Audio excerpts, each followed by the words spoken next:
Ada pertanyaan mendasar di banyak pikiran masyarakat, yaitu apakah kebijakan luar negeri kita saat ini sudah yang terbaik untuk bangsa dan negara? Apakah miring ke satu penjuru ke Tiongkok melanggar kebijakan bebas aktif dalam politik luar negeri? Apakah meledaknya COVID saat ini masuk kategori gelombang kedua? Seluruh Jawa Bali merah catatan penyebaran COVID-nya.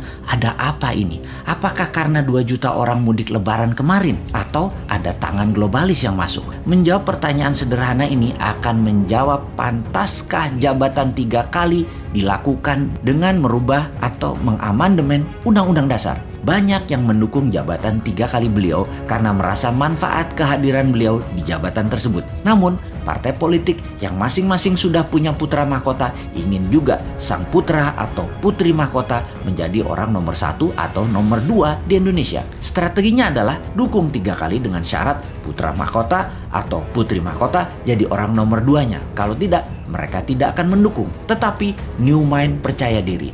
Walau diubah di amandemen Undang-Undang Dasar tersebut, jadi boleh jabatan presiden 3 kali dan incumbent melaju mencalonkan untuk ketiga kalinya, maka ini menjadi perjuangan menarik antara old mind incumbent versus new mind. Perjuangan melawan yang terbaik adalah kompetisi yang paling menantang. Rasanya kalau ini terjadi, boleh 3 kali pasangan Pak Jokowi Prabowo atau Jokowi Puan adalah posisi incumbent. Dan New Mind dengan PD-nya akan mengatakan, saya lawan, saya maju, saya berminat untuk mengalahkan Old Mind. New Mind posisinya pasti tidak akan ke obor Tiongkok, tidak ke B3W-nya G7. Semua diakomodir, tapi kecil aja, secukupnya. Namun yang mayoritas adalah kekuatan bangsa sendiri. Kekuatan bangsa sendiri artinya sejarah berhutang panjang oleh pakar ekonomi kelas dunia katanya akan berakhir. Produk dalam negeri, domestic direct investment, dan kebijakan produk pengganti impor, anti fossil oil, dan mendukung energi terbarukan, serta baterai akan mendominasi ke depannya. Kita urai sedikit apa yang akan terjadi 4 tahun ke depan di dunia. Dalam pertemuan G7 Juni 11 sampai Juni 13 tahun ini 2021 yang dihadiri 7 kepala negara, di mana yang hadir semua tidak ada yang menggunakan masker, hadir dengan pesawat pribadi masing-masing, akhirnya mendapatkan kesepakatan.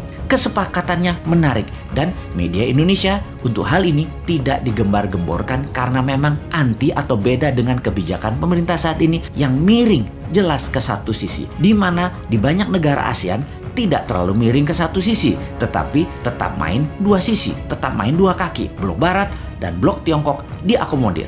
Karena media tidak menyorot, maka ya sudah, New Mind saja yang menyorotinya. Kebijakan G7 tersebut jelas anti BRI atau Belt Road Initiative-nya Beijing, anti strategi Debt Trap Economic Approach kolonialisasi 5.0 yang dijalankan Tiongkok ke luar negeri. Apa kebijakan mereka? Negara G7 ini, yaitu 7 negara besar di luar Rusia dan Tiongkok. Mereka, G7 atau Group of Seven, adalah organisasi 7 negara terbesar di dunia secara per kapita, secara gross domestic bruto. Negara-negara ini adalah Kanada, Prancis, Jerman, Italia, Jepang, Inggris, dan Amerika Serikat. G7 menyumbang hampir 60% dari kekayaan bersih global atau sekitar 317 triliun dolar. 42-46% dari produk domestik bruto atau PDB global dunia.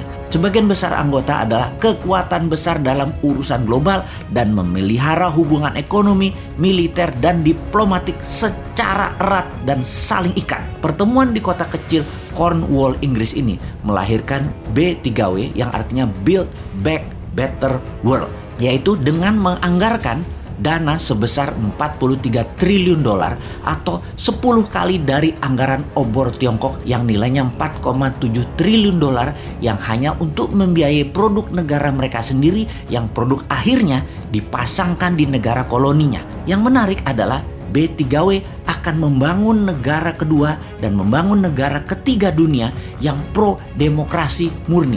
Ini syarat yang berat sekali bagi negara yang mau membangun negaranya bergabung dengan B3W ini. Mudah-mudahan Indonesia termasuk kategori negara demokrasi murni ya.